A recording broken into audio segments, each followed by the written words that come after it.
Have you heard any stories? Did anyone tell you any stories that really like creeped you out? Oh, sure. There's plenty of them. And we talked about this, Sean, too, because I mean, everybody says, what's your favorite story? And there's so many that I can choose from.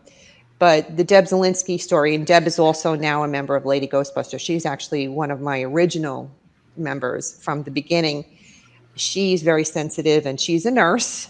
And so nurses see a lot of shit. And you can go to any nurse and they'll be able to tell you stuff. And they kind of prepare people for it.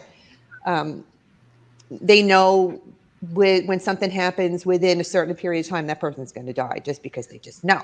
So she was working in the night shift, and she would see Death a couple of times. And when she saw Death himself, he was really unassuming because he was just, this guy in a trench coat and a hat, and not what she exactly pictured him to be, but she would see when he comes out of a resident's room, and she would know that it was just a matter of time. Sometimes it was like 2 weeks before, if not closer, that their time was coming to an end very, very shortly. But she did see the bad side of death, which I'd like to say is whoever it is that comes to get somebody to take them to hell. And that's what she referred this thing to. But it terrified her and the two girls that were on shift so much that, I mean, Deb is a pretty strong girl and can handle a lot of stuff. And she's tough.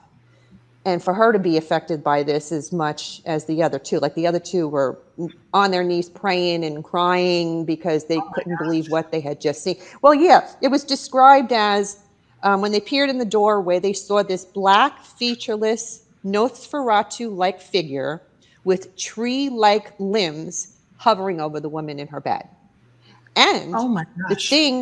the thing heard them when they came to the door, and it snapped its head in their direction, and they could see piercing red eyes staring wickedly at them. And then when it wanted to take off, it just kind of slipped and slithered out the window, disappearing. And it was huge. It was like 7 feet tall, they said.